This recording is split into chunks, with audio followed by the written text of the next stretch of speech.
apartment. Why do you smoke my weed? Don't worry about that. Don't leave. Shitty fucking weed in my apartment, man. I love smoking weed. My favorite holiday by far is 420. And just sit on that so you can all respect the holiday. I love 420 not because it's, okay, yeah, stoner holiday, that's great and all. But more importantly, it's the only holiday we all celebrate that we have no idea why the fuck we celebrate it. Why do we smoke on 420? I don't know. It's the only holiday we celebrate that isn't marred in a bunch of religious death and bullshit. But I hope maybe 100 years from now, some grandfather will put his grandson onto his knee and tell him the story of the first 420. Hundreds of years ago, we were locked up in an abandoned Taco Bell. And we only had enough resin and Baja Blast to last us one night. But by a miracle, it lasted us 8 nights. And that is why we celebrate marijuana. We spin grinders. And we have to make potato pancakes. What do you put on it? Ketchup, syrup? I don't even know, dude.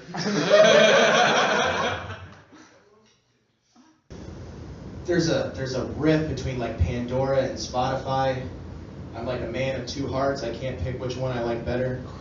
But I hate Pandora, and this is the main reason I hate Pandora, is that Pandora gives you too much information, and it fucks with my head because I want to argue with Pandora. If you don't know, when you listen to a song on Pandora, it has a little bio at the bottom, and you just can't help but read an entire paragraph about one song you don't give a shit about. You just don't care. And one of my favorite songs came on the other day, and it was that, I would walk 500 miles. You know that song?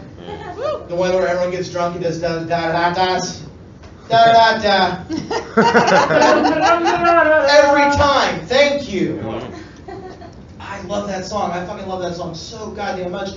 And it came on, and the bio came up, and I was like, I'm not gonna read it. And then I read it. And it said at the bio, this song was written by the Blah Blah Blah brothers, because who gives a fuck.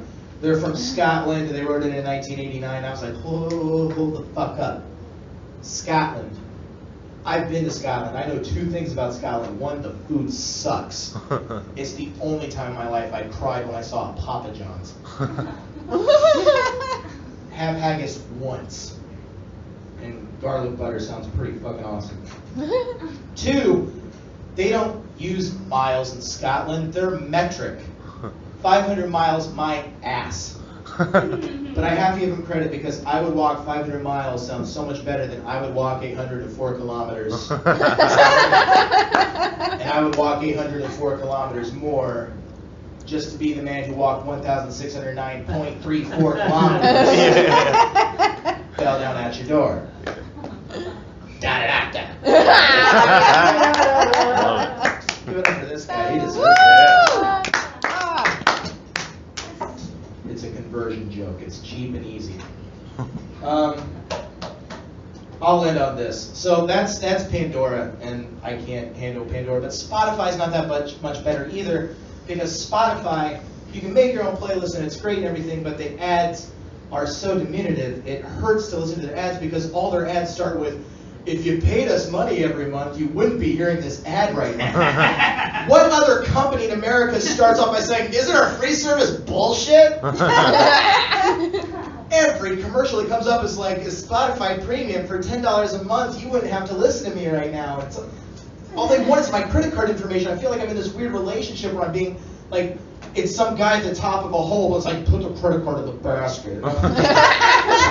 Please, mister, I just want to hear some Biggie Smalls. Put the credit card in the fucking basket.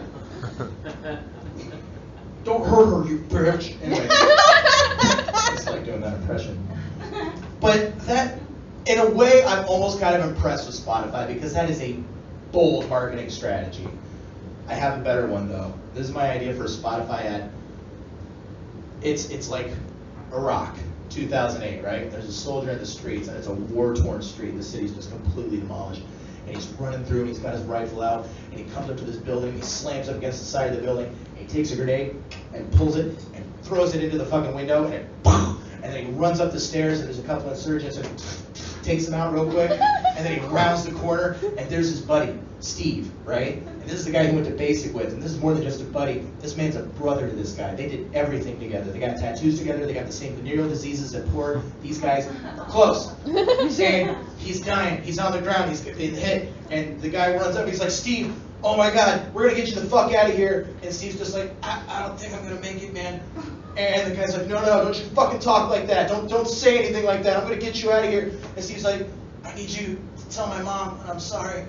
I need you to tell my daughter that I love her very much. And I want you to tell my wife that I'll see her on the other side. I need you to do something for me. Anything, Steve. Can you play the song that they played at my wedding where I danced with my wife for the first time? And the guy pulls out his phone. He's like, oh no, Steve, if I had Spotify Premium, I'd be able to play any song anytime. Steve's like, with Spotify Premium, you can skip the ads. Spotify Premium, get it today. Steve, no! Try it today. You've already tried. My name's Andrew. Thanks for your time.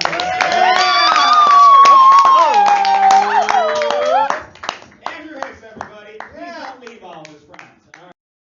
It's been very odd. I'm going to break it down to you in just two stories. So I only had two things I had to do this week that made the week really weird. I had to get my oil changed, and we had to put my cat down. I'll start with the oil change. So I had to go get my oil change. I got a car. I finally got a car. I'm 29. I got my first automobile. Because Mom bought a better one, so I got that shitty. Chicks dig a dude with an accent. They just never said Hyundai accent. But I had to go get an oil change. This is a whole new world for me because I never had to go do this shit. I didn't go to a shitty place. I was like, where do we go get the oil change? She's like, we go back to Napleton where we bought the car. It's really nice. I'll make you an appointment. I felt like I was 18 all over again. Like, you make me a dentist appointment. Mom made me an oil change appointment. And I was kind of bummed because it was Thursday. It was the day before we had to put the cat down. And I knew we had to, so I was like, nah, I'm looking forward to go sitting and being alone with my emotions for an hour.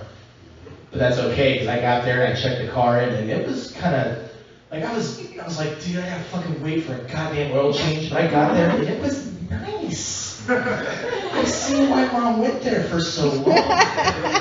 Because at first I was bummed, like, God, I'm just gonna take a fucking hour. And I look around and I was like, oh, free drinks. Is that a Yoo-hoo? God damn.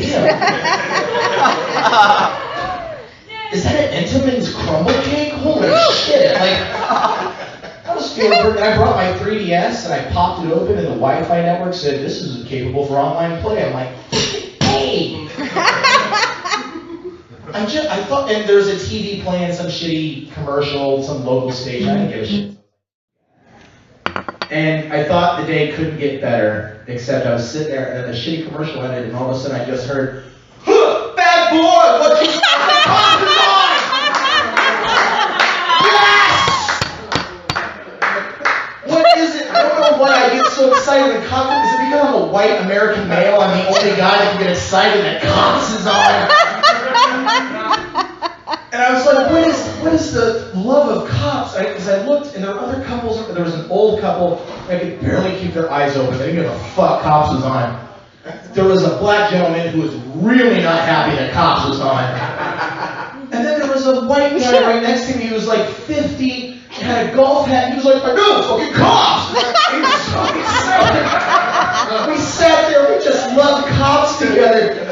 And he was an old hand because they pulled over this black guy and there was like smoke billowing out of it. And I was like, it's just weed. He's not going to jail. And the other guy was like, he's got crack in the car. I was like, $5, he doesn't have crack in the car. He had crack in the car. He was a cops aficionado.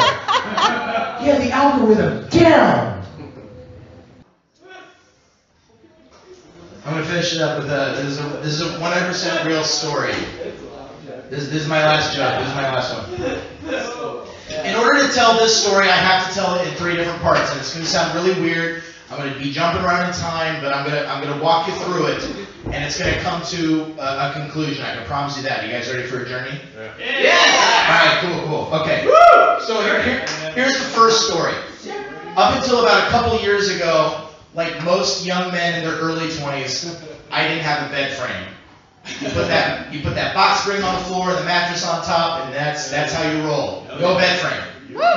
Yes. And when it comes to like sleeping, you're down towards the ground, it's nice and cool. When it comes to fucking, you get the right angle from over. Trust me, you just no bed frame.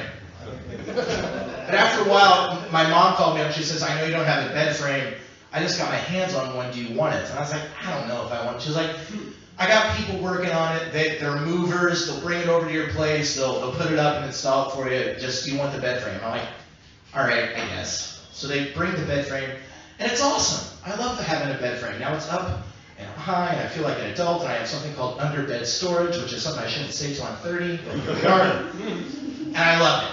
So now I have a bed frame. That's the first story. End of that story. Here's the second story. About a month ago, I was on a Tinder date, and it was going really well. Like, stupid well. Like, we're only on our second drink at the brewery, and she wants to see what my apartment looks like. With some bullshit excuse like, "You should watch that episode I was talking about." "Okay, you should come over and watch it." Yeah, right. And it's going really well. And like, we go back to my place, we smoke some weed, I get her on the bed, we're just hanging out, clothes come off, one thing runs to another, and it's going on. Things are getting hot. She's on top, and like, she's riding me, and things are really good, and it's like really, really awesome. I'm like holding on to the bed frame, and I'm like grabbing on with both arms, and like thrusting up into her, and then like, right as we're about to finish, like I grab her ass. And guys, you know that thing where you're fucking your girl and all of a sudden your hands like grow 2 times the size, you grab both her ass and her bottom thigh and her lower back and just. Is that just me? Maybe my game's A+, okay. And we both finish at the same time. Woo! Woo!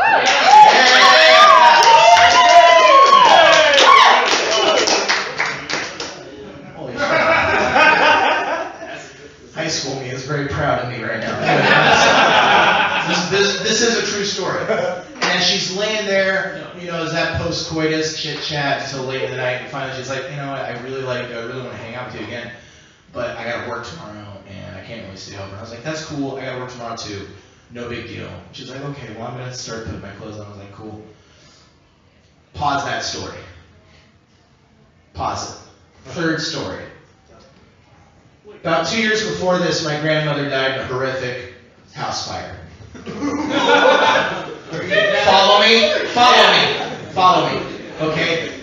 My grandma had like 3 heart attacks, 4 strokes, nothing would fucking kill her. I said my goodbyes like 7 times, so when it finally came time, I didn't go to the hospital.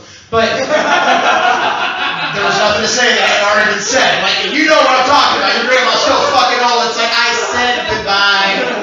I'm getting the diamond ring, who gives a fuck?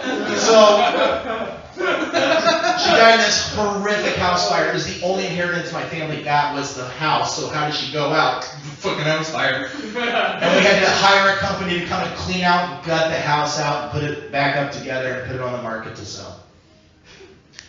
End of third story. Back to second story.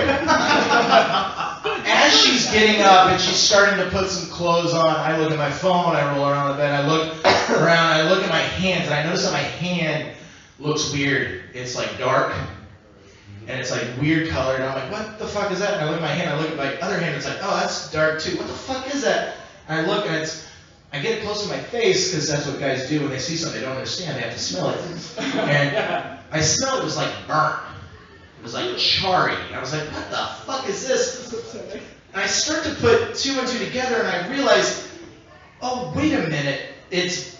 My mom didn't get her hands on a bed frame. This is my dead grandmother's house fire bed frame. My hands covered in my dead grandmother's carbon.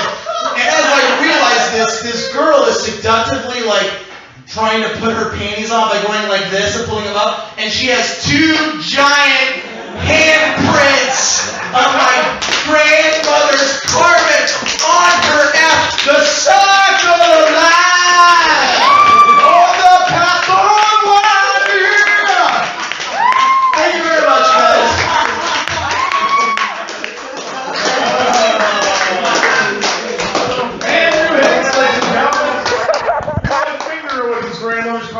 you.